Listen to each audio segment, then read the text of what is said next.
ओम शांति। 21 मार्च 2025 बाबा के महावाक्य। मीठे बच्चे, तुम्हें अपने योग बल से सारी सृष्टि को पावन बनाना है। तुम योग बल से ही माया पर जीत पाकर जगत जीत बन सकते हो। प्रश्न: बाप का पाठ क्या है? उस पाठ को तुम बच्चों ने किस आधार पर जाना है? उत्तर: बाप का पाठ है सबके दुख हरकर सुख देना, रावण की जंजीरों से छुड़ाना। जब बाप आते हैं तो भक्ति की रात पूरी होती है। बाप तुम्हें स्वयं अपना और अपनी जायदाद का परिचय देते हैं। तुम एक बाप को जानने से ही सब कुछ जान जाते हो। गीत: तुम ही हो माता पिता तुम ही हो। ओम शांति। बच्चों ने ओम शांति का अर्थ समझा है। बाप ने समझाया है, हम आत्मा हैं। इस सृष्टि ड्रामा के अंदर हमारा मुख्य पार्ट है। किसका पार्ट है? आत्मा शरीर धारण कर पार्ट बजाती है, तो बच्चों को अब आत्म अभिमानी बना रही है। इतना समय देह अभिमानी थे, अब अपने को आत्मा समझ बाप को याद करना है। हमारा बाबा आया हुआ है ड्रामा प्लान अनुसार। बाप आते भी हैं रात्रि में। कब आते हैं? उसकी तिथि तारीख कोई नहीं है। तिथि तारीख उनकी होती है जो लौकिक जन्म लेते हैं। यह तो है पारलौकिक बाप। इनका लौकिक जन्म नहीं है। श्री कृष्ण की तिथि तारीख समय आदि सब देते हैं। इनका तो कहा जाता है दिव्य जन्म। बाप इनमें प्रवेश कर बताते हैं कि यह बेहद का ड्रामा है। उसमें आधा कल्प है रात। जब रात अर्थात घोर अंधियारा होता है तब मैं आता हूँ। तिथि तारीख कोई नहीं। इस समय भक्ति भी तमो प्रधान है। आधा कल्प है बेहद का दिन। बाप खुद कहते हैं, मैंने इनमें प्रवेश किया है। गीता में है भगवानुवाच, परंतु भगवान मनुष्य हो नहीं सकता। श्री कृष्ण भी दैवी गुणों वाला है। यह मनुष्य लोक है, यह देव लोक नहीं है। गाते भी हैं ब्रह्मा देवताय नमः। वह है सूक्ष्म वतनवासी। बच्चे जानते हैं वहां हड्डी मांस नहीं होता है। वह है सूक्ष्म सफेद छाया। जब मूल वतन में है तो आत्मा को न सूक्ष्म शरीर छाया वाला है न हड्डी वाला है। इन बातों को कोई भी मनुष्य मात्र नहीं जानते हैं। बाप ही आकर सुनाते हैं, ब्राह्मण ही सुनते हैं और कोई नहीं सुनते।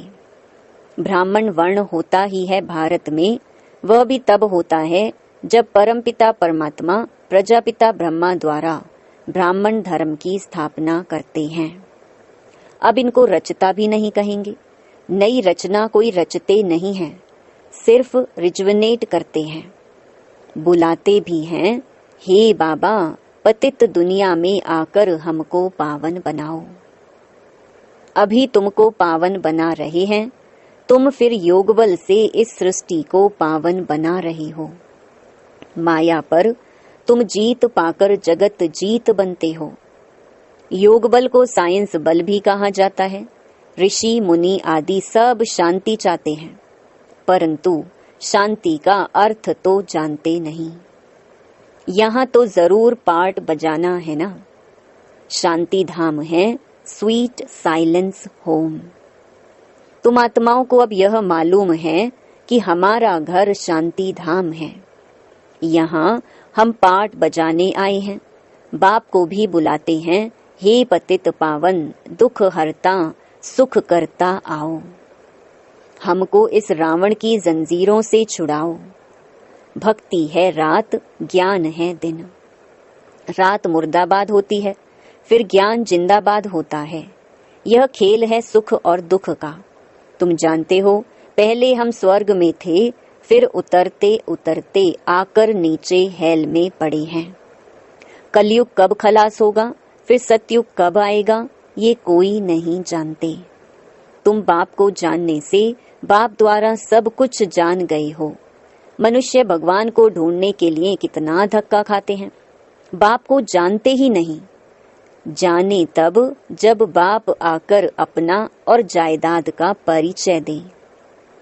वर्षा बाप से ही मिलता है, माँ से नहीं। इनको मम्मा भी कहते हैं, परंतु इनसे वर्षा नहीं मिलता है, इनको याद भी नहीं करना है। ब्रह्मा विष्णु शंकर भी शिव के बच्चे हैं, ये भी कोई नहीं जानते। बेहद की सारी दुनिया का रचयिता एक ही बाप है, बाकी सब हैं उनकी रचना या हद के रचयिता। अब तुम बच्चों को बाप कहते हैं, मुझे याद करो तो तुम्हारे विकर्म विनाश हो। मनुष्य बाप को नहीं जानते हैं तो किसको याद करें। इसीलिए बाप कहते हैं, कितने निधन के बन पड़े हैं, यह भी ड्रामा में नूंद है। भक्ति और ज्ञान दोनों में सबसे श्रेष्ठ कर्म है दान करना। भक्ति मार्ग में ईश्वर अर्थ दान करते हैं, किस लिए? कोई कामना तो जरूर रहती है। समझते हैं जैसा कर्म करेंगे वैसा फल दूसरे जन्म में पाएंगे। इस जन्म में जो करेंगे उसका फल दूसरे जन्म में पाएंगे, जन्म जन्मांतर नहीं पाएंगे। एक जन्म के लिए फल मिलता है, सबसे अच्छे ते अच्छा कर्म होता है दान। दानी को पुण्य आत्मा कहा जाता है, भारत को महादानी कहा जाता है। भारत में जितना दान होता है उतना और कोई खंड में नहीं।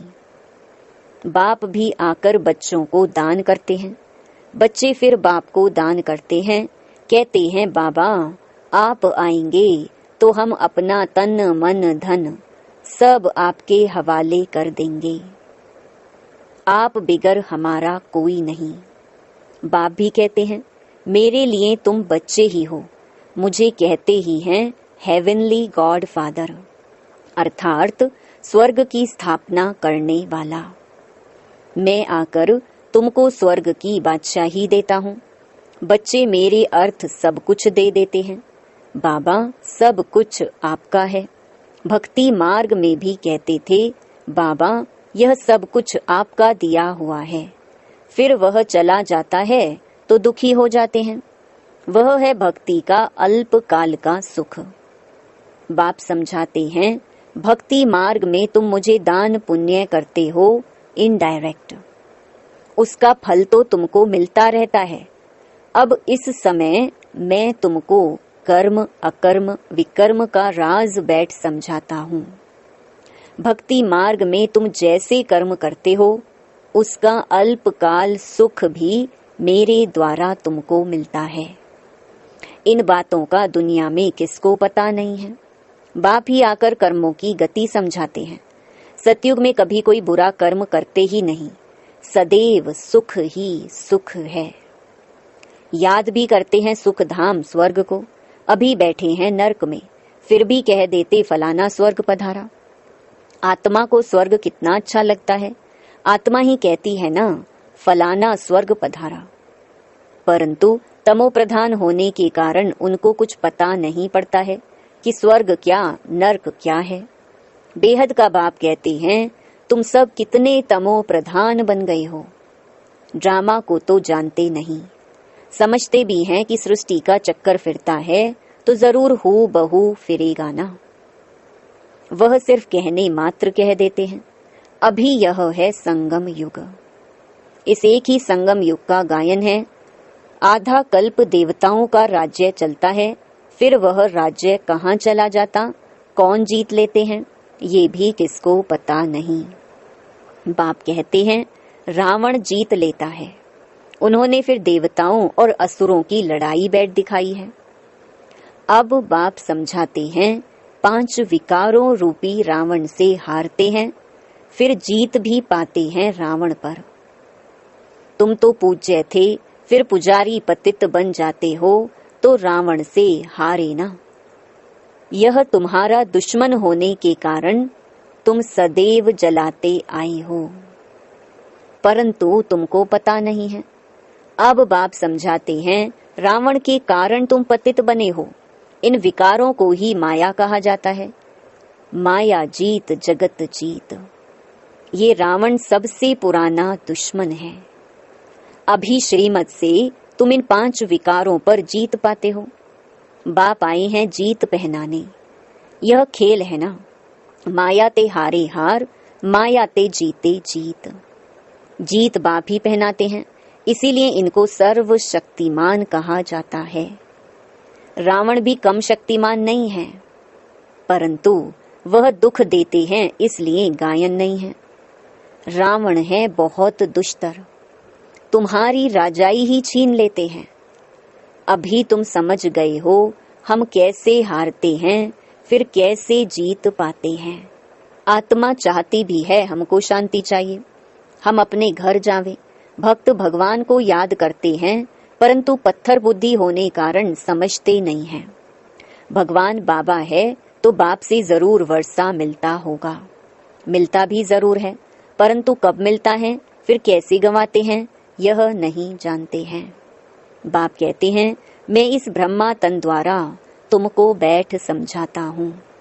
मुझे भी ऑर्गन्स चाहिए ना, मुझे अपनी कर्मेंद्रियां तो है नहीं, सूक्ष्म वतन में भी कर्मेंद्रियां हैं।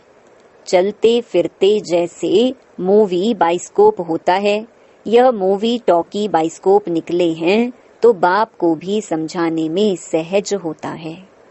उन्हों का है बाहुबल, तुम्हारा है योग बल। वह 2 भाई भी अगर आपस में मिल जाएं तो विश्व पर राज्य कर सकते हैं, परंतु अभी तो फूट पड़ी हुई है। तुम बच्चों को साइलेंस का शुद्ध घमंड रहना चाहिए। तुम मन मनाभव के आधार से साइलेंस द्वारा जगत जीत बन जाते हो। वह है साइंस घमंडी। तुम साइलेंस घमंडी अपने को आत्मा समझ बाप को याद करते हो। याद से तुम सतो प्रधान बन जाएंगे। बहुत सहज उपाय बताते हैं।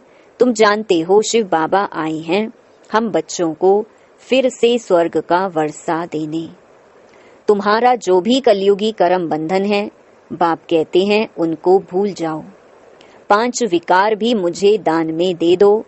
तुम जो मेरा मेरा करते आए हो, मेरा पति, मेरा फलाना, यह सब भूलते जाओ। सब देखते हुए भी उनसे ममत्व मिटा दो। यह बात बच्चों को ही समझाते हैं। जो बाप को जानते ही नहीं, वह तो इस भाषा को भी समझ ना सके। बाप आकर मनुष्य से देवता बनाते हैं। देवताएं होते ही सतयुग में हैं, कलयुग में होते हैं मनुष्य। अभी तक उनकी निशानियां हैं, अर्थात चित्र हैं। मुझे कहते ही हैं पतित पावन। मैं तो डिग्रेड होता नहीं हूँ। तुम कहते हो हम पावन थे, फिर डिग्रेड हो पतित बने हैं। अब आप आकर पावन बनाओ तो हम अपने घर में जाएं। यह है स्पिरिचुअल नॉलेज। अविनाशी ज्ञान रतन है ना, ये है नई नॉलेज। अभी तुमको यह नॉलेज सिखाता हूँ। रचयिता और रचना के आदि मध्य अंत का राज बताता हूँ। अभी यह तो है पुरानी दुनिया। इसमें तुम्हारे जो भी मित्र संबंधी आदि हैं, देह सहित सबसे ममत्व निकाल दो। अभी तुम बच्चे अपना सब कुछ बाप हवाले करते हो। बाप फिर स्वर्ग की बादशाही 21 जन्मों के लिए तुम्हारे हवाले कर देते हैं। लेन देन तो होती है ना। बाप तुमको 21 जन्मों के लिए राज्य भाग्य देते हैं। 21 जन्म 21 पीढ़ी गाए जाते हैं ना, अर्थात 21 जन्म पूरी लाइफ चलती है। बीच में कभी शरीर छूट नहीं सकता, अकाले मृत्यु नहीं होती। तुम अमर बन अमरपुरी के मालिक बनते हो। तुमको कभी काल खा ना सके। अभी तुम मरने के लिए पुरुषार्थ कर रहे हो। बाप कहते हैं देह सहित देह के सब संबंध छोड़ एक बाप से संबंध रखना है। अब जाना ही है सुख के संबंध में। दुख के बंधनों को भूलते जाएंगे।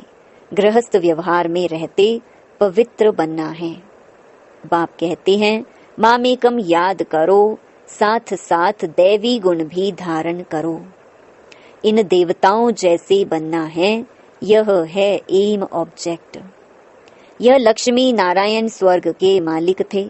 इन्होंने कैसे राज्य पाया, फिर कहाँ गए, यह किसको पता नहीं है। अभी तुम बच्चों को दैवी गुण धारण करने हैं, किसको भी दुख नहीं देना है। बाप है ही दुख हरता सुख करता, तो तुमको भी सुख का रास्ता सबको बताना है, अर्थात अंधों की लाठी बनना है। अभी बाप ने तुम्हें ज्ञान का तीसरा नेत्र दिया है। तुम जानते हो बाप कैसे पाठ बजाते हैं। अभी बाप जो तुमको पढ़ा रहे हैं, फिर यह पढ़ाई प्रायलोप हो जाएगी। देवताओं में यह नॉलेज रहती नहीं। तुम ब्रह्मा मुख वंशावली ब्राह्मण ही रचता और रचना के ज्ञान को जानते हो, और कोई जान नहीं सकते। इन लक्ष्मी नारायण आदि में भी अगर यह ज्ञान होता तो परंपरा चला आता। वहां ज्ञान की दरकार ही नहीं रहती, क्योंकि वहां है ही सदगति। अभी तुम सब कुछ बाप को दान देते हो, तो फिर बाप तुमको 21 जन्मों के लिए सब कुछ दे देते हैं। ऐसा दान कभी होता नहीं। तुम जानते हो हम सर्वंश देते हैं। बाबा, यह सब कुछ आपका है, आप ही हमारे सब कुछ हो। त्वमेव माताश्च पिता त्वमेव। पार्ट तो बजाते हैं ना। बच्चों को एडॉप्ट भी करते हैं, फिर खुद ही पढ़ाते हैं, फिर खुद ही गुरु बन सबको ले जाते हैं। कहते हैं तुम मुझे याद करो तो पावन बन जाएंगे, फिर तुमको साथ ले जाऊंगा। यह यज्ञ रचा हुआ है, यह है शिव ज्ञान यज्ञ। इसमें तुम तन मन धन सब स्वाहा कर देते हो, खुशी से सब अर्पण हो जाता है, बाकी आत्मा रह जाती है। बाबा, बस अब हम आपकी श्रीमत पर ही चलेंगे। बाप कहते हैं गृहस्थ व्यवहार में रहते पवित्र बनना है। 60 वर्ष की आयु जब होती है तो वानप्रस्थ अवस्था में जाने की तैयारी करते हैं, परंतु वह कोई वापस जाने के लिए थोड़ी ही तैयारी करते हैं। अभी तुम सतगुरु का मंत्र लेते हो, मन मना भव। भगवानुवाच, तुम मुझे याद करो तो तुम्हारे विकर्म विनाश होंगे। सबको कहो आप सबकी वानप्रस्थ अवस्था है। शिव बाबा को याद करो, अब जाना है अपने घर। अच्छा, मीठे मीठे सिकिलधे बच्चों प्रति माता पिता बाप दादा का याद प्यार और गुड मॉर्निंग। रूहानी बाप की रूहानी बच्चों को नमस्ते। धारणा के लिए मुख्य सार। पहला, कलयुगी सर्व कर्म बंधनों को बुद्धि से भूल 5 विकारों का दान कर आत्मा को सतो प्रधान बनाना है। एक ही साइलेंस के शुद्ध घमंड में रहना है।